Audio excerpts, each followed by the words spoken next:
ইস্তেঞ্জা করার সময় যারা ঢিলা ব্যবহার করবেন কমপক্ষে 3টা ঢিলা ব্যবহার করবেন। কয়টা? 3টা। যদি মাটির ঢিলা ইত্যাদি আর কি ব্যবহার করা, তো ঢাকা তো টিস্যু ব্যবহার করা হয়। গ্রামগঞ্জে মাদ্রাসাগুলাতে এখনো আছে। হযরত বলে মেঘল করছেন না, মেঘল তো আছে এখনো। তো এইগুলা চট্টগ্রাম কেন্দ্রিক মাদ্রাসাগুলাতে এখনো ঢিলা আছে, দেশ গ্রামে আছে। পাহাড়পুর মাদ্রাসা, কুমিল্লা, আমাদের এই মাদ্রাসাগুলাতে এখনো আছে। তো ঢিলা ব্যবহার করলে কমপক্ষে 3টা।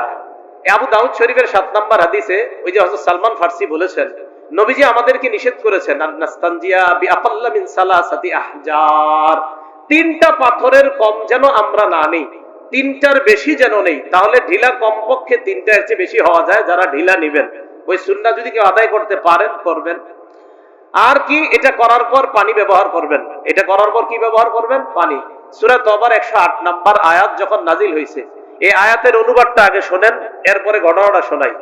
আল্লাহ পাক রব্বুল আলামিন বলেন, আউযু বিল্লাহি মিনাশ শাইতানির রাজীম, ফীহি রিজালুন ইউহিব্বুনা আন ইয়াতাতাহহারু ওয়াল্লাহু ইউহিব্বুল মুত্তাহহিরিন। আল্লাহ পাক কোরআনের মধ্যে জানায় দেয়, অমুক এলাকায় মসজিদের মধ্যে একদল মুসল্লি আছে, এই মুসল্লিরা এমন যারা পবিত্রতা অর্জন করতে পছন্দ করে। আল্লাহ পবিত্রতা অর্জনকারীদেরকে ভালোবাসেন। সুবহানাল্লাহ। আল্লাহ পবিত্রতা অর্জনকারীদেরকে কি বাসেন? ভালো। এই জায়গায় অনুবাদটা, আল্লাহ বেশি পবিত্রতা অর্জনকারীদেরকে ভালোবাসে। বলেন কি বলছি? বেশি বেশি পবিত্রতা অর্জনকারীদেরকে ভালোবাসে। এই আয়াত নাজিল হওয়ার পর নবীজি গেছে কুবা এলাকায়, এলাকার নাম কুবা। এই কুবা এলাকায় যাওয়ার পর নবীজি কুবাবাসীদেরকে বললেন, তোমরা এমন কি আমল করো, কিভাবে পবিত্রতা অর্জন করো যে তোমাদের ব্যাপারে আল্লাহ কোরআনে আয়াত নাজিল করে দিছে। তখন তারা বললেন, ইয়া রাসূলুল্লাহ, আমরা ঢিলা ব্যবহার করার পর পানির মাধ্যমে ভালোভাবে পবিত্রতা অর্জন করে নেই। আল্লাহর নবী বললেন, তোমাদের এই পবিত্রতা ডাবল হওয়ার কারণে আল্লাহ তোমাদেরকে অধিক পবিত্রতা অর্জনকারী বলে কোরআনে আয়াত নাজিল করে দিলেন। তাহলে অধিক পবিত্রতা অর্জন করা। তাহলে টিস্যু যারা নিবেন, নেওয়ার পরেও পানি নেওয়া। টিস্যু নেওয়ার পরে কি নেওয়া বলেন? পানি নেওয়া। এটা অধিক পবিত্রতা। বিসমিল্লাহ। 14 নাম্বার, হাড্ডি দ্বারা, কাগজ দ্বারা, কয়লা, এরপরে আপনার শুকনা গোবর ইত্যাদি, এইগুলা দ্বারা ইস্তেঞ্জার জায়গা পরিষ্কার করা যাবে না। আবু দাউদ শরীফের 7 নম্বর হাদিসে আসছে, সালমান ফারসি রাদিয়াল্লাহু তাআলা আনহু বলেন, নাহানা আন নাস্তানজিয়া বিরাজিইন আও বিআজমিন। রাসূল আকরাম সাল্লাল্লাহু আলাইহি ওয়াসাল্লাম আমাদেরকে হাড্ডি দ্বারা অথবা শুকনা গোবর ইত্যাদি দ্বারা, বক্তব্যের ছেলেরা পরে দেখবেন, শুকনা গোবর, গাছের কাঁচা পাতা, খাদ্য দ্রব্য, কয় জিনিস দ্বারা ইস্তেঞ্জা করা নিষেধ, এগুলা দেখবেন এরা বলে, বাচ্চারা বলে, যদিও আপনাদের 50 বছরেররাও পারেন না, কষ্ট নিয়েছে, অথচ পারা দরকার ছিল আমাদের। এগুলা এগুলা এগুলা কিন্তু এগুলা ফরজে আইন বিদ্যা, এগুলা জানা দরকার। ওলামায়ে কেরামকে জিজ্ঞাসা করবেন, এগুলা মুসলমানের জানা জরুরি। আপনি পবিত্রতা অর্জন করা সঠিকভাবে তো জানলেন না, কষ্ট নেন নাই তো, তাহলে কষ্ট না নিলে শিখে নিয়েন। শিখবেন? শিখে নিয়েন সবাই, আল্লাহ শিখার তৌফিক দান করেন।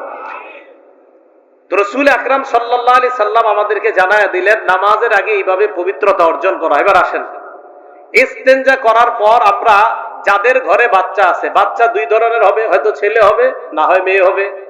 এখন ম্যাক্সিমাম মহিলাদের প্রশ্ন, স্বামীর মাধ্যমে আলেমদের কাছে প্রশ্ন পাঠায়, হুজুর বাচ্চারা শরীরে প্রস্রাব করলে শরীর নাপাক হবে কিনা? বাচ্চারা প্রস্রাব করলে নাপাক হবে কিনা? বাস, ইমাম নববী রাহমাতুল্লাহি আলাইহি মুসলিম শরীফের ব্যাখ্যায় লিখে দিয়েছেন, লা খিলাফা ফি নাজাসাতিহি, বাচ্চা প্রস্রাব করলে, পায়খানা করলে যে নাপাক হবে এই ব্যাপারে কোনো ইখতিলাফ নাই। উলামায়ে কেরাম ইজমা, ঐক্যমত, বাচ্চা প্রস্রাব পায়খানা করলেও শরীর নাপাক হয়ে যাবে। বাচ্চা প্রস্রাব পায়খানা করলেও নাপাক হয়ে যাবে। হ্যাঁ, একটু ছাড় আছে। এমন ছেলে, যদি বাচ্চাটা যদি ছেলে হয়, তাহলে তার ওই প্রস্রাব, বাচ্চা যদি ছেলে বাচ্চা প্রস্রাব করে শরীরে, তাহলে এটা মোটামুটি হালকা ভাবে পানি দিয়ে পবিত্রতা অর্জন করে নিলে চলবে।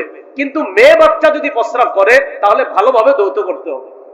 আমি আবার বলছি, ছেলে শিশু যদি প্রস্রাব করে হালকা ভাবে ধুয়ে নিলে হবে। মেয়েরা যদি, মেয়ে কন্যা আর কি যারা, তারা যদি প্রস্রাব করে তাহলে এটা ভালোভাবে ধুইতে হবে। আপনারা কিন্তু আমার ফোনে কেউ আমার মাসালা জিজ্ঞেস করেন না। আমার নামের শুধু যদিও মুফতি, কিন্তু মাসালা দেওয়ার মতো মুফতি আমি না। তো যাই হোক, এতটুকু মনে রাখেন যে বাচ্চা যদি ছেলে হয়, তো ছেলে বাচ্চা যদি প্রস্রাব করে তাহলে হালকা ভাবে ধুয়ে নিলে হবে, আমি দলিল দিচ্ছি। আর যদি মেয়ে বাচ্চা প্রস্রাব করে তাহলে আপনার ভালোভাবে ধৌত করতে হবে। তহাবি শরীফের বর্ণনা, আলী ইবনে আবি তালেব রাদিয়াল্লাহু তাআলা আনহু বর্ণনা, রাসূল আকরাম সাল্লাল্লাহু আলাইহি সাল্লাম স্পষ্ট বলে দিয়েছেন কি, ইউগসালু বাউলুল জারিয়া, ইউগসালু বাউলুল জারিয়া, মেয়ে বাচ্চার প্রস্রাবকে ভালোভাবে ধৌত করতে হবে, ওয়ায়ুনদাহু বাউলুল গুলাম, আর ছেলে বাচ্চার প্রস্রাবকে মোটামুটি হালকা ভাবে ধুয়ে নিলেই হবে। তাহলে মেয়ে বাচ্চার প্রস্রাব ভালোভাবে ধুইতে হবে, আর ছেলে বাচ্চার প্রস্রাবটা হালকা ধুয়ে নিল। আর মুসলিম শরীফের দলিল নেন আম্মা জানা আয়েশা সিদ্দিকা রাদিয়াল্লাহু তাআলা আনহার বর্ণনা, থাক লাগবে না। আম্মা জানা আয়েশা সিদ্দিকা রাদিয়াল্লাহু তাআলা আনহা বলেন, উতিয়ান নবী সাল্লাল্লাহু আলাইহি ওয়াসাল্লাম বিসাবিয়্যিন ইয়ারদা। আম্মা জানা আয়েশা বলেন, আল্লাহ নবীর কাছে একটা শিশুর বাচ্চা আনা হলো, দুধের বাচ্চা। এই শিশুকে আল্লাহ নবীর কোলে দেওয়া হয়। শিশুটা ছিল ছেলে শিশু। আল্লাহ নবীর কোলে দেওয়ার পর বালা ফি হাজরিহি, আল্লাহ নবীর কোলে প্রস্রাব করে দিছে। আল্লাহ নবীর কোলে প্রস্রাব করে দিছে, ছেড়ে দিছে বাচ্চাটা। নবীজি দেখে নবীজির কোলে প্রস্রাব করে দিছে। ফাদা বিমাইন, আল্লাহ নবী পানি আনাইলেন। আনার পর ফাসাব্বা আলাই, হালকা ভাবে নবী ওই জায়গায় পানি এইভাবে আপনার ইয়া করে দিলেন, পানি ঢেলে দিলেন, ঢেলে হালকা ভাবে ধুয়ে নিলেন। ওই যে বললাম, ছেলে শিশুর প্রস্রাব হালকা ভাবে ধোয়াটাই যথেষ্ট। মেয়ে শিশুর প্রস্রাব এটা ভালোভাবে ধুতে হবে। মনে থাকবে না কথাটা ইনশাআল্লাহ? তাহলে ছেলে হোক মেয়ে হোক, এদের প্রস্রাব পায়খানা অপবিত্র, বাস এটা হলো মাসালা, প্রথম কথা। দ্বিতীয় কথা, ছেলে বাচ্চার প্রস্রাব যদি হয় এটা হালকা ভাবে ধৌত করলে, মোটামুটি ভাবে ধৌত করলে যথেষ্ট হবে। আর মেয়ে বাচ্চার প্রস্রাবটা ভালোভাবে ধৌত হবে। হ্যাঁ, এরপরে যদি কারোর মধ্যে অস্বস্থার সন্দেহ থাকে, না হুজুর আমি দুটোটাই ভালোভাবে ধুইবো, সমস্যা নাই, তো আপনি ধুন, সমস্যা নেই। ছেলেরটাও আপনি আরো ভালোভাবে, যেভাবে মেয়েরটা ভালোভাবে ধোয়ার কথা বলা হয়েছে, তো ছেলেরটা এইভাবে ধৌত করেন, কোনো সমস্যা নাই। আল্লাহ আমাদের সকলকে ঘরে বাইরে পবিত্রতা অর্জন করে নামাজের পূর্ববর্তী শর্তগুলা যেন আমরা পালন করতে পারি, আল্লাহ তৌফিক দান করেন। এবার আসেন, নামাজের আগে আমাদেরকে পবিত্রতা অর্জন ছাড়া নামাজ হবে না, এই ব্যাপারে তিনটা হাদিস শুনি। তিরমিজি শরীফের 1, 2, 3 এই প্রথম তিনটা হাদিস শুনবো আমরা। তিরমিজি শরীফের 1 নম্বর হাদিস, ক্বালা রাসূলুল্লাহি সাল্লাল্লাহু আলাইহি ওয়াসাল্লাম লা তুকবালু সালাতুন বিগাইরি তুহুরিন, আল্লাহ নবী বলেন পবিত্রতা অর্জন ছাড়া লা তুকবালু সালাত, কোন নামাজ গ্রহণ করা হবে না। পবিত্রতা অর্জন ছাড়া কোন নামাজ গ্রহণ করা হবে না। হাদিস নাম্বার 2, এটা একটু মন দিয়ে শোনেন। 2 নম্বর হাদিসটা কেন? কারণ আগামীকাল ফজর থেকে আপনারা আমি এখন যেভাবে বলবো এইভাবে নিয়তটা পাল্টানো শুরু করবেন ফজর থেকে। ক্বালা রাসূলুল্লাহি সাল্লাল্লাহু আলাইহি ওয়াসাল্লাম, আল্লাহ নবী বলেন নামাজের আগে তোমরা যারা ওযু করবা, পবিত্রতা অর্জন করবা, তোমরা যারা পবিত্রতা অর্জন করার সময় ভালোভাবে তোমরা পবিত্রতা অর্জন করবা। আল্লাহ নবী বলেন যখন তোমরা ওযুর মাধ্যমে মুখ ধৌত করবা, ভালোভাবে ধৌত করবা। কেন? দেখেন নবীজি বলেন, ইযা তাওয়াদ্দাআল আব্দুল মুসলিমু আউল মুমিন, কোন মুসলমান অথবা মুমিন বান্দা যখন ওযু করে, ফাগাসালা ওয়াজহাহু, পানি দিয়ে যখন তার মুখ ধৌত করে, খারাজাত মিন ওয়াজহিহি কুল্লু খাতিআতিন নাযারা ইলাইহা বিআইনাইহি, নবীজি বলেন কোন মুসলমান যখন ওযু করে, ওযুর পানি যখন চেহারার মধ্যে দেয়, তখন এই নজরের মাধ্যমে যে গুনাহগুলা করছে ওই পানির সাথে মাআল মাই আও মা আখিরি কতরিল মা, পানির সাথে অথবা পানির শেষ ফোঁটার সাথে তার এই গুনাহগুলা ঝরে যায়, পড়ে যায়। তাহলে আগামীকাল যখন ওযুটা করবো আমরা ফজর থেকে, চেহারায় পানিটা দেওয়ার সময় মাথায় রাখবো, মনে মনে রাখবো যে আল্লাহ আমি তো চোখ দিয়ে কত গুনাহ করি, আল্লাহ মাহমুদ হাদিসে পড়ছি আপনার নবী বলছেন যে মুখ ধৌত করলে শেষ ফোঁটার সাথে চোখের গুনাহগুলা ঝরে পড়ে যায়। আল্লাহ আমি মুখে পানি দিচ্ছি, মাহমুদ আমার এই পানি দেওয়ার সাথে সাথে এই পানির সাথে যেন আমার চোখের গুনাহগুলা ঝরে পড়ে যায়। মনে থাকবে না ইনশাআল্লাহ?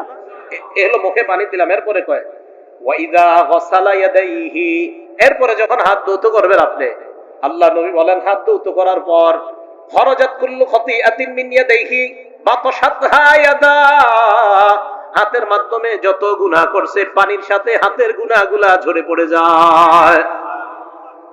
এই হাদিস থেকে বোঝা যায় পায়ের গুনাহ আর যত অঙ্গ প্রত্যঙ্গগুলো আছে ধৌত করবেন, তো ওই পানির ফোঁটার সাথে আপনার গুনাহগুলা ঝরে পড়ার এই ব্যবস্থা আল্লাহ পাকের পক্ষ থেকে করা হয়। 3 নম্বর হাদিস, রাসূল আকরাম সাল্লাল্লাহু আলাইহি ওয়াসাল্লাম পবিত্রতা অর্জন ছাড়া আমাদের যে সালাত হবে না। বাকি প্রথম 1, 2, 3 এই তিনটা হাদিসের মধ্যে বলছেন যে পবিত্রতা অর্জন এটা হলো নামাজের শর্ত।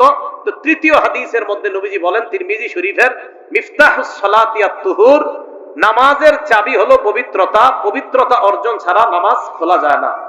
এবার চলেন আমরা নামাজে প্রবেশ করব। নামাজে প্রবেশ করার আগে যদি গোসল ফরজ না থাকে তাহলে ওযু করা। ওযুর ফরজ কয়টা বলেন তো? 4টা। সূরা মাইদার 6 নম্বর আয়াতে আল্লাহ পাক রব্বুল আলামিন বলেন, ইয়া আইয়ুহাল্লাযীনা আমানু ইযা কুমতুম ইলাস সালাহ, হে ঈমানদারগণ তোমরা যখন নামাজে দাঁড়ানোর ইচ্ছা করো, ফাগসিলু বুজুহাকুম, তোমরা তোমাদের চেহারা ধৌত করো, ওয়া আইদিয়াকুম ইলাল মারাফিক, তোমরা তোমাদের হাতগুলা কনুই পর্যন্ত ধৌত করো, ওয়ামসাহু বিরুউসিকুম, 3 নাম্বার মাথা মাসহ করো, 4 নাম্বার আরজুলাকুম ইলাল কাবাইন, পাগুলা টাকনু পর্যন্ত পা ধৌত করো। এ হলো ওযুর 4 ফরজ। হাত ধৌত করা, মুখ ধৌত করা, মাথা মাসহ করা, আর পা এটা ভালোভাবে ধৌত করা যদি ওযু ফরজ হয় আপনার। আর যদি গোসল ফরজ হয় আপনার উপরে, ভালো করে মনে রাখবেন, যদি গোসল ফরজ হয় আপনার উপরে তো গোসলের 3টা ফরজ। 1 নাম্বার ভালোভাবে কুলি করা, 2 নাম্বার নাকের নরম জায়গা পর্যন্ত পানি পৌঁছায় দেওয়া, 3 নাম্বার সমস্ত শরীরে পানি পৌঁছায় দেওয়া। রাসূল আকরাম সাল্লাল্লাহু আলাইহি সাল্লাম বলেন, মান তারাকা মাউদিআ, মান তারাকা মাউদিআ, নবীজি সাল্লাল্লাহু আলাইহি সাল্লাম বলেন, শরীরের সামান্য অংশ যদি কারো শুকানো থাকে, পানি যদি না পৌঁছে, ইচ্ছাকৃতভাবে যদি এমন হয় যে তোমার শরীরে একটু অংশে তোমার অসতর্কতার কারণে গোসলে ওই অংশে পানি যদি না পৌঁছে, নবীজি সাল্লাল্লাহু আলাইহি সাল্লাম বলেন তাহলে তাকে জাহান্নামের আগুনের মধ্যে কাজা ওয়া কাজা ওই শাস্তি দেওয়া হবে। মানে নবীজি সাল্লাল্লাহু আলাইহি সাল্লাম সাবধান বাণী আমাদেরকে দিয়েছেন। তাহলে গোসলের সময় মাথায় রাখা, ভালোভাবে কুলি করা, নাকের নরম জায়গা পর্যন্ত পানি পৌঁছায় দেওয়া, সমস্ত শরীরে পানি পৌঁছায় দেওয়া। কোন কারণে কুলি করতে আপনি ভুলে গেলেন, নাকে পানি দিলেন আর সমস্ত শরীরে পানি দিলেন, কুলি করতে আর মনে নাই, তখন গোসল করার পরে এক গ্লাস পানি খেয়ে নেবেন, হয়ে যাবে। কি খেয়ে নেবেন? মনে পড়ার সাথে পানি খেয়ে নেবেন, হয়ে যাবে। অথবা পানি মুখে দিয়ে করে কুলি করে ফেলায় দিবেন। বাকি শরীরের কোনো অংশ যেন আপনার শুষ্ক না থাকে। কথাগুলো মনে থাকবে না? এবার নামাজের মধ্যে আমরা যারা প্রবেশ করব, নামাজের বাহিরে কয় ফরজ? 7 ফরজ। নামাজের ভিতরে বাহিরে মোট কয় ফরজ? 13 ফরজ। বাহিরে কয় ফরজ? মানে এটা কি বক্তব্যের পড়া? কোরআন হাদিসে আছে। কে বক্তব্যে পোলাবান করে কোরআন হাদিস থেকে পড়ানো হয়, খালি ওরা দলিলটা দেয় না। আপনারা মনে করেন বক্তব্যের পড়া কি আমরা পড়বো নাকি? দেখি আপনারা কোরআন হাদিসের এগুলো পড়ছেননি। নামাজের বাইরে 7 ফরজ। 1 নাম্বার শরীর পাক করা, শরীর পবিত্র করা। সূরা মাইদার 6 নম্বর আয়াতে আল্লাহ বলেন, ওয়া ইন কুনতুম জুনুবান ফাত্তাহহারু, যদি তোমরা অপবিত্র হও, তোমাদের উপর যদি গোসল ফরজ হয়, ভালোভাবে তোমরা গোসল করে নাও, ভালোভাবে তোমরা পবিত্রতা অর্জন করে নাও। 1 নাম্বার শরীর পাক, 2 নাম্বার কাপড় পাক। কাপড় পাকের দলিল হলো সূরা মুদ্দাসসিরের 4 নাম্বার আয়াত। আল্লাহ বলেন, ওয়াসিয়াবাকা ফাতাহহির, তোমরা তোমাদের কাপড় পবিত্র করো। এই জায়গায় রাসূলুল্লাহ বলছে, হাবিব আপনি আপনার কাপড় সমূহ পবিত্র করেন। তাহলে কাপড়গুলো পবিত্র করা এটা নামাজের বাহিরে 2 নাম্বার ফরজ। 3 নাম্বার নামাজের জায়গা পবিত্র করা। সূরা বাকারা আয়াত নাম্বার 125 আল্লাহ বলেন, ওয়াহিদনা ইলা ইব্রাহিম ওয়া ইসমাঈল আন তাহহিরা বাইতিয়া লিত-তাইফিনা ওয়াল আকিফিনা ওয়ার রুকআইস সুজুদ। আল্লাহ বলেন, ইব্রাহিম এবং ইসমাঈল আলাইহিস সালাতু ওয়াস সালাম দুইজনকে আমি বললাম, আপনারা দুইজন আন তাহহিরা বাইতিয়া, আমার ঘরটা আপনারা পবিত্র করেন, লিত-তাইফিনা তায়েফকারীদের জন্য, ওয়াল আকিফিনা যারা ইতিকাফ করবে তাদের জন্য, ওয়ার রুকআই যারা রুকু করবে তাদের জন্য, আস-সুজুদ যারা সিজদা করবে তাদের জন্য। তাহলে 3 নাম্বার নামাজের জায়গা পবিত্র করা সূরা বাকারার 125 নাম্বার আয়াত দ্বারা প্রমাণিত হয়। এটা হলো 4 নাম্বার। সহিহ বুখারীর 335 নাম্বার হাদিসের বর্ণনা। ক্বালা রাসূলুল্লাহ সাল্লাল্লাহু আলাইহি ওয়াসাল্লাম, আল্লাহ নবী বলেন, ওয়াতিতু খামসান লাম ইউতাহুন্না আহাদুন ক্বাবলি, নবীজি বলেন আমাকে এমন 5টা জিনিস দেওয়া হয়েছে, আমার পূর্বে এই 5 জিনিস আর কাউকে দেওয়া হয় নাই। 1 নাম্বার নুসিরতু বিররুবি মাসিরাতা শাহরিন, আমার ব্যাপারে 1 মাসের দূরত্বে বেঈমানদের অন্তরে কম্পন সৃষ্টি করে দেওয়া হয়। আমি যদি কোথাও জিহাদের ময়দানে রওনা করব তো নুসিরতু বিররুবি মাসিরাতা শাহরিন, বেঈমানদের অন্তরে বিররুবি আল্লাহ রূপ সৃষ্টি করে দেয়, কাঁপন সৃষ্টি করে দেয়। 1 মাসের দূরত্বে এই কাঁপন সৃষ্টির মাধ্যমে আল্লাহর পক্ষ থেকে আমি নবীকে সাহায্য করা হয়। আমার পূর্বে আর কোন নবীকে এইভাবে সাহায্য করা হয় নাই। 1। 2 নাম্বার রাসূল আকরাম সাল্লাল্লাহু আলাইহি সাল্লাম বলেন, ওয়া জুইলাত লিয়াল আরদু মাসজিদান ওয়া তাহুরা, পুরা দুনিয়াটা আমার জন্য মসজিদ করে দেওয়া হয়েছে, নামাজের জায়গা, এবং পুরা দুনিয়াটা আমার জন্য পবিত্রতার মাধ্যম বানায় দেওয়া হয়েছে। আগের উম্মত নির্দিষ্ট জায়গায় গিয়ে ইবাদত করা লাগতো, এই উম্মতের ইবাদত যেই কোনো জায়গায় নামাজের সময় হবে, তো পবিত্র জায়গায় নামাজ পড়লেই আল্লাহ তার নামাজ কবুল করে নেবেন। এই জন্য রসুল আকরাম সাল্লাল্লাহু আলাইহি সাল্লাম বললেন পুরা দুনিয়াটাই পবিত্র। হ্যাঁ, যদি অপবিত্র থাকে তো 3 নাম্বার নামাজের বাহিরের ফরজ হলো জায়গাটা পবিত্র করে নেওয়া। রসুল আকরাম সাল্লাল্লাহু আলাইহি সাল্লামকে যে 5টা জিনিস দেওয়া হয়েছে, এর মধ্যে 3 নাম্বার নবীজি বলেন ওয়া উহিল্লাত লিয়াল গনাইম, গনিমতের মাল আমার জন্য বৈধ করে দেওয়া হয়েছে। 4 নাম্বার ওয়া উতিতু শাফাআ, আমাকে ব্যাপকভাবে সুপারিশ করার বৈধতা দেওয়া হয়েছে। কিয়ামতের ময়দানে মানুষ বিপদের মধ্যে পড়বে, আল্লাহর পক্ষ থেকে আমাকে সর্বপ্রথম ব্যাপকভাবে আল্লাহ যেন বিচারের পাল্লা কায়েম করেন, এই সুপারিশের বৈধতা একমাত্র আমাকে দেওয়া হবে। 5 নাম্বার ওয়া কানান নাবিয়্যু ইবাসু ফি কওমিহি খাসসা, অন্যান্য নবীদেরকে নির্দিষ্ট গোত্রের মধ্যে প্রেরণ করা হয়েছে। ওয়া বুইসতু ইলান নাসি আম্মা, আমাকে গোটা জগতের জন্য নবী হিসেবে আল্লাহ প্রেরণ করছেন। তাহলে এই 5টা জিনিসের মধ্যে 2 নাম্বার হলো পুরা দুনিয়াটা আমার জন্য আল্লাহ পবিত্রতা এবং সিজদার জায়গা বানিয়েছেন। তাহলে পবিত্র হওয়া জায়গা, এটা হলো নামাজের বাহিরের 7 ফরজের 3 নাম্বার ফরজ। 4 নাম্বার ফরজ 17 টাকা। সূরা আরাফের 31 নাম্বার আয়াতে আল্লাহ বলেন ইয়া বানি আদামা খুযু যিনাতাকুম ইনদা কুল্লি মসজিদ, হে আদম সন্তান, তোমরা নামাজের সময় তোমাদের পোশাক সাজসজ্জা অবলম্বন করো। মা বোনরা পা খোলা রাখতে পারবে সর্বোচ্চ, হাতের 2টা কবজি থেকে আপনার এই হাত খোলা রাখা, আর চেহারা মোটামুটি ভাবে, আর পুরা শরীরের অংশ সব ঢেকে রাখতে হবে মা বোনরা। আর পুরুষের জন্য নাভি থেকে হাঁটুর নিচ পর্যন্ত ঢেকে রাখতেই হবে। আর এছাড়া যে পোশাকগুলা দরকার, এই পোশাকগুলা ব্যবহার করা। এটা হলো আপনার 4 নাম্বার 17 টাকা। 5 নাম্বার কিবলামুখী হওয়া। সূরা বাকারা 144 নাম্বার আয়াতে আল্লাহ বলেন ফাওয়াল্লি ওয়াজহাকা শাতরাল মাসজিদিল হারাম, আপনি আপনার চেহারাটাকে কিবলার দিকে ফিরান। এটা হলো নামাজের বাহিরের 5 নাম্বার ফরজ। 6 নাম্বার ফরজ অক্তমত নামাজ পড়া। সূরা নিসার 103 নাম্বার আয়াতে আল্লাহ বলেন ইন্নাস সালাতা কানাত আলাল মুমিনিনা কিতাবাম মাওকুতা, নিশ্চয়ই ঈমানদারদের উপর সময় মতো নামাজ ফরজ। এটা হলো 6 নাম্বার। 7 নাম্বার নিয়ত করা। বুখারী শরীফের 1 নাম্বার হাদিস, আল্লাহ রাসূল সাল্লাল্লাহু আলাইহি সাল্লাম বলেন ইন্নামাল আমালু বিন্নিয়াত, সমস্ত আমলের প্রতিদান নির্ভর করে নিয়তের উপর। নাসাই শরীফের হাদিসের বর্ণনা ক্বালা রাসূলুল্লাহ সাল্লাল্লাহু আলাইহি ওয়াসাল্লাম ইন্নাল্লাহা লা ইয়াকবালু মিনাল আমাল ইল্লা মা কানা লাহু খালিসা, নিশ্চয় আল্লাহ কোনো আমল কবুল করে না যদি একনিষ্ঠভাবে আল্লাহর জন্য ওই আমলটা করা না হয়। আল্লাহ আমাদের সকলকে নামাজের বাহিরের যে 7 ফরজ, এই ফরজগুলো যেন আমরা যথাযথভাবে আদায় করে এরপর নামাজের ভিতরে আমরা ঢুকবো। আল্লাহ ওই বাহিরের 7টা ফরজ জেনে শুনে আমল করার তৌফিক দান করেন। তাহলে জায়গা পবিত্র হওয়া, পোশাক পবিত্র হওয়া, শরীর পবিত্র হওয়া, শরীরে নাপাকি না থাকা, কাপড়ে নাপাকি না থাকা, যেই জায়গায় সেজদা করব এই জায়গাগুলোতে নাপাকি না থাকা, এই বিষয়গুলা গুরুত্ব দেওয়া। নামাজের ভিতরে 6 ফরজ। 1 নাম্বার তাকবীরে তাহরিমা বলে নামাজ শুরু করা। সূরা মুদ্দাসসিরের 3 নাম্বার আয়াত আল্লাহ বলেন ওয়া রাব্বাকা ফাকাব্বির, আপনি আপনার রবের বরত্ব বর্ণনা করেন, আল্লাহু আকবারের মাধ্যমে নামাজ শুরু করেন। তিরমিজি শরীফের 3 নাম্বার হাদিস ক্বালা রাসূলুল্লাহ সাল্লাল্লাহু আলাইহি ওয়াসাল্লাম তাহরিমুহা আত-তাকবীর ওয়া তাহলিলুহা আত-তাসলিম, নামাজ শুরু করা হবে তাকবীরের মাধ্যমে। বাংলাটা ভালোভাবে মনে রাখবেন, নামাজের বাহিরে যত হালাল কাজ আল্লাহু আকবারের মাধ্যমে এই সব হালাল কাজকে হারাম করা হয়। নামাজের বাহিরে যেই কাজগুলা করা হালাল, এই আল্লাহু আকবারের মাধ্যমে নামাজের ভিতরে ওই বাহিরের হালালগুলা হারাম করা হয়। এইজন্য এটাকে বলা হয় তাকবীরে তাহরিমা ওয়া তাহলিলুহা আত-তাসলিম, সালামের মাধ্যমে ওই হালাল কাজগুলা আবার আপনার জন্য বৈধ করা হয়। তাহলে 1 নাম্বার তাকবীরে তাহরিমা বলা। 2 নাম্বার দাঁড়িয়ে নামাজ পড়া। সূরা বাকারার 238 নাম্বার আয়াতে আল্লাহ বলেন ওয়া কুমু লিল্লাহি কানিতিন, আল্লাহর সামনে তোমরা বিনীতভাবে দাঁড়াও।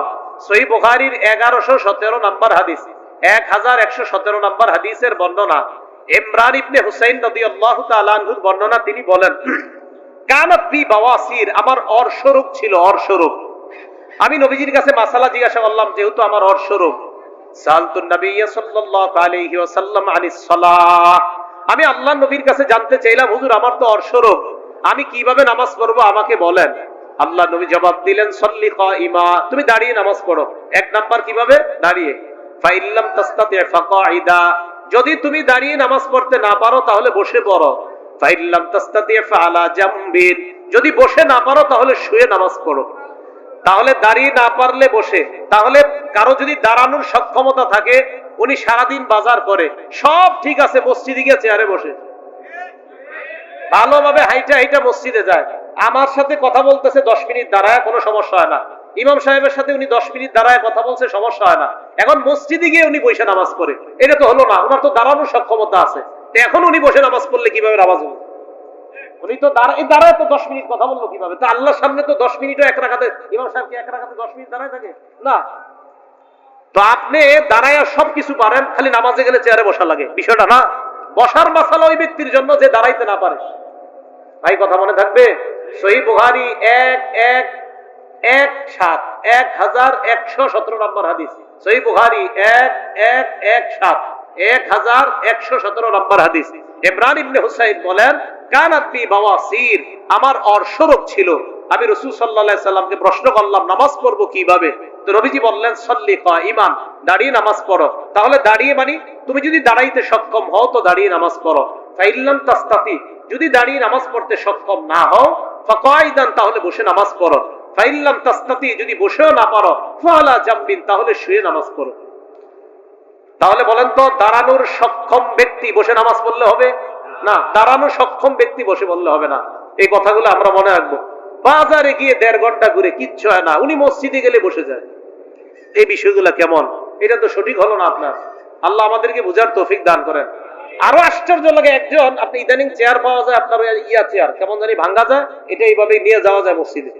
এই চেয়ার এইভাবে নিয়ে আমি জুমা পড়াইতে যাই যে রাস্তায়, তো রমজান মাসে তো আপনার আর খানা নাই, আর রমজান মাসে খানা আছে দিনের বেলা।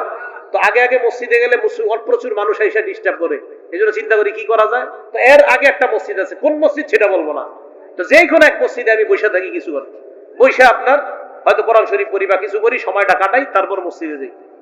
এক লোক আপনার এইভাবে উনি চেয়ারটা এইদিকে নিয়ে মসজিদে ঢুকার পর খাদেম সাহেবের সাথে দীর্ঘক্ষণ দাঁড়ায়, ঠিক চেয়ারও এই জায়গায় আছে, তাও কত কষ্ট কথা বলতেছে দীর্ঘক্ষণ। এই কথাটা বইলা উনি আপনার চেয়ারটা পাইতে গিয়ে চেয়ারে বসে। তো খাদেম সাহেব জিজ্ঞাসা করলাম, নামাজ পড়ে কিভাবে? চেয়ারে বসে। মানে এটা মানে কি? আপনি সুন্দর এটা নিয়ে গেলেন, আবার খাদেম সাহেবের দিক নির্দেশনা দিতেছেন, এইভাবে মুছো, এটা করো, এটা করো, দাঁড়ায় দাঁড়ায়, কিন্তু দাঁড়ায় দাঁড়ায় সব করতে। তো আল্লাহর সামনে আপনি এই অদ্দুহা সূরা পরিমাণ দাঁড়ায় থাকতে পারলেন না? ভাই কথাগুলা বুঝার চেষ্টা করবো আমরা। আল্লাহ আমাদের সকলকে বুঝবার তৌফিক দান করেন। 1 নাম্বার তাকবীরে তাহরিমা, 2 নাম্বার দাঁড়িয়ে নামাজ পড়া, 3 নাম্বার কেরাত পড়া। সূরা মুজাম্মিল আয়াত নাম্বার 20 আল্লাহ বলেন, ফাকরাউ মা তায়াসসারা মিনাল কুরআন, কোরআনের যে অংশ সহজ, যেখান থেকে সহজ সেখান থেকে তেলাওয়াত করো। 4 নাম্বার কেরাত পড়া, রুকু করা 4 নাম্বার, 5 নাম্বার সিজদা করা। 4 এবং 5 নাম্বারের দলিল সূরা হজের 77 নাম্বার আয়াত। আল্লাহ বলেন, ইয়া আইয়ুহাল্লাযীনা আমানু রুকউ ওয়াসজুদু, হে ঈমানদারগণ তোমরা রুকু করো, সিজদা করো। রুকুর দলিল পাইলাম 4 নাম্বার, সিজদার দলিল পাইলাম, এটা হলো 5 নাম্বার। 6 নাম্বার শেষ বৈঠক করা, মানে আত্তাহিয়াতু পড়তে যতক্ষণ লাগে ওই পরিমাণ সময় বসা। রাসূল আকরাম সাল্লাল্লাহু আলাইহি সাল্লাম আব্দুল্লাহ ইবনে মাসউদ রাদিয়াল্লাহু তাআলা আনহুর হাতটা এইভাবে ধরলেন। আবু দাউদ শরীফের 970 নাম্বার হাদিস। এইভাবে ধরার পর নবীজি তাকে অনেক কিছু শিখাইলেন।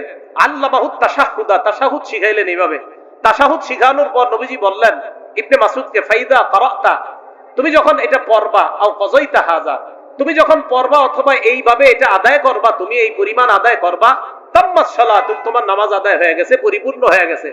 ফাইন শিতা আন তাকুমা কুম, তোমার যদি মন চায় চলে যেতে চলে যাও। ওয়াইন শিতা আন তাকউদা ফাকুদ, আর মন চাইলে বসে থাকো। মানে আত্তাহিয়াতু পরিমাণ অন্তত এটা তো পড়তেই হবে। তো এই পরিমাণ শেষ বৈঠক করা, এটা হলো ফরজ। তাহলে নামাজের ভিতরে কয় ফরজ? 6টা ফরজ। 1 নাম্বার তাকবীরে তাহরিমা বলা, 2 নাম্বার দাঁড়িয়ে। বলেন তো দাঁড়িয়ে মানে যেই ব্যক্তি দাঁড়াতে সক্ষম সে দাঁড়িয়েই নামাজ পড়তে হবে। বলেন, যেই ব্যক্তি দাঁড়াতে সক্ষম উনি দাঁড়িয়েই নামাজ পড়তে হবে। আল্লাহ আমাদেরকে বুঝার তৌফিক দান করেন। এখন তো আপনি এই যে নামাজের নিয়ম জানলেন, কিন্তু নামাজটা আপনার কবুল হবে কিভাবে? আরে আপনারা যেভাবে নামাজ পড়েন এইভাবে কি কবুল হবে কিনা?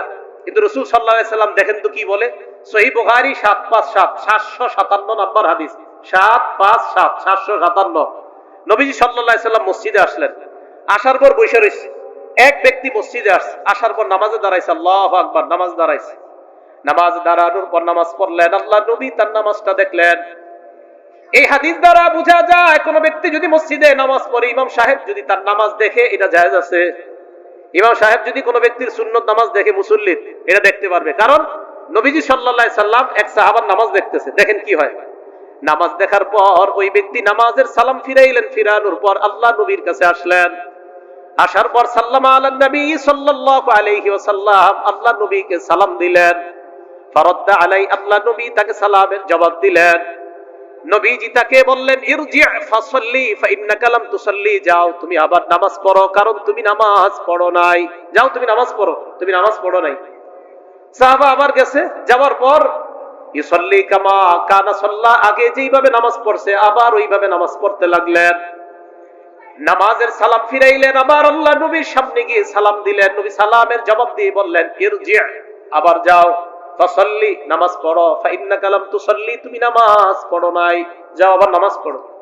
সাহাবা দ্বিতীয়বার নামাজ পড়লেন, এইভাবে 3 বার হয়ে যায়।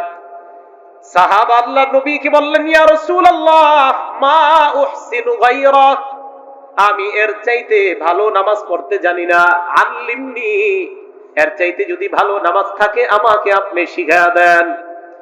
তাহলে ইমাম সাহেব যদি কোনো মুসল্লির নামাজ দেখে, দেখার পর যদি বলে, ভাই আপনি তো সেজদায় গিয়া 2 পা পিছন দিয়ে উঠায় ফেলেন, কয় পা? 2 পা একসাথে, অনেক মুসল্লি সেজদা দিয়ে 2 পা একসাথে পিছনে উঠায়, সেজদাতে 2টা পিছন দিয়ে এভাবে দাঁড়া করায় রাখে, নামাজ কিন্তু ঝামেলা হয়ে গেছে।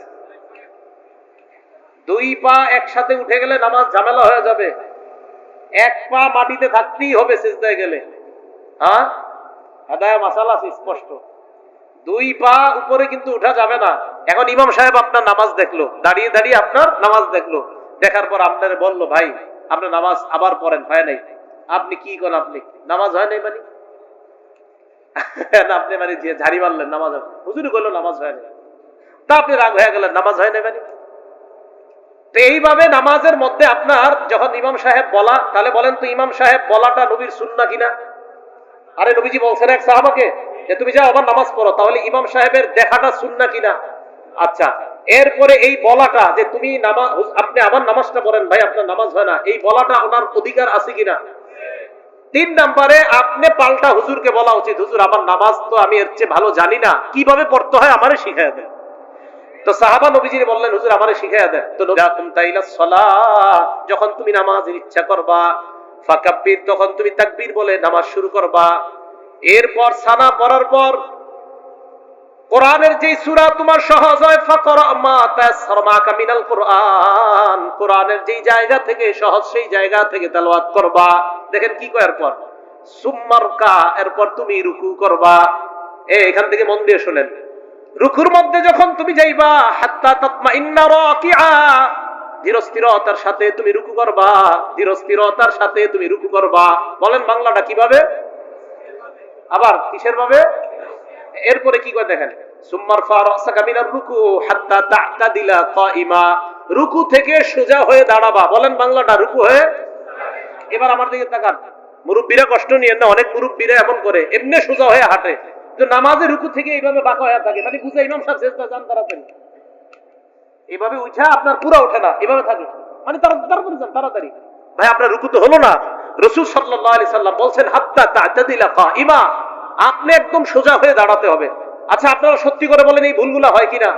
এই যে রুকু থেকে এইভাবে সোজা হয়ে না দাঁড়ায়, এইভাবে থাকে, মানে উনি তাড়াতাড়ি সেজদা, যদি ইমামের পিছনে হয় তাই বুঝায়, হুজুর আরে সেজদা যান আপনি তাড়াতাড়ি, আমি তো আর পারতেছি না। এটা হলো হুজুরের পিছনে হইলে, আর একা একই হইলে তো বাস চলছে, একের পর এক চলতেছে এটা। এরপরে রাসূল সাল্লাল্লাহু আলাইহি সাল্লাম বলেন, সুম্মাসজুদ, এরপর সেজদা করো। সেজদার মধ্যে তুমি এমন ভাবে সেজদা করবা, হাত্তা তাতমাইন্না, যেন তুমি আশ্বস্ত হও, হ্যাঁ আমার সেজদাটা ধীরস্থিরতার সাথে হয়েছে। এরপর সেজদা থেকে 2 সেজদার মাঝখানে বসা। বলেন 2 সেজদার মাঝখানে, বলেন আমার সাথে, রব্বিগফিরলি, রব্বিগফিরলি। 2 সেজদার মাঝখানে এটা পড়বেন যদি পারেন। আর যদি আরেকটু পারেন, আল্লাহুম্মা গফিরলি ওয়ারহামনি ওয়াজবুরনি ওয়ারফা'নি ওয়াহদিনি ওয়াআফিনি ওয়ারযুকনি। দরকার নেই এত বড়টা, শুধু আল্লাহুম্মা ফিরলি আল্লাহুম্মা ফিরলি বললে হবে, রব্বির ফিরলি আমাকে ক্ষমা করেন, রব্বির ফিরলি আমাকে ক্ষমা করেন। এখন দেখেন দুই সেজদার মাঝখান থেকে উঠছে, উঠার পর উনি সোজা হয়ে না বসে এইভাবে আছে, বাঁকা হয়ে আছে দুই সেজদার মাঝখানে। আর অনেকে কি করে আপনার দুই সেজদার মাঝখানে এইভাবে বসে কেন জানেন? ওই উনি যেভাবে বসার কথা যে এক পা দাঁড় করাবে আর এক পা বিছিয়ে দিবে, এই দেখেন এভাবে তো থাকবে না, এইভাবে মানে এই পাটা আমার দাঁড়ানো থাকবে, এই পা দাঁড়ানো থাকবে, এই পাটা বিছানো থাকবে। এখন উনি এটা না বিছায় কি করে দোনোটার উপরে এইভাবে বসে, অর্থাৎ আপনার পায়ের দুই পায়ের গোড়ালির উপরে বসলে অটোমেটিক এইভাবে বাঁকা হয়ে থাকে, গোড়ালির বসে এমনি থাকে, এমনি থাকে গোড়ালিতে বৈশা। তাহলে দুই সেজদার মাঝখানে যদি বাঁকা হয়ে থাকেন, উলামায়ে কেরামকে জিজ্ঞাসা করেন আপনি কোনো ওজর ছাড়া দুই সেজদার মাঝখানে যখন বাঁকা হয়ে আছেন তখন আপনি তো সেজদা পরিপূর্ণ হইল না একটা।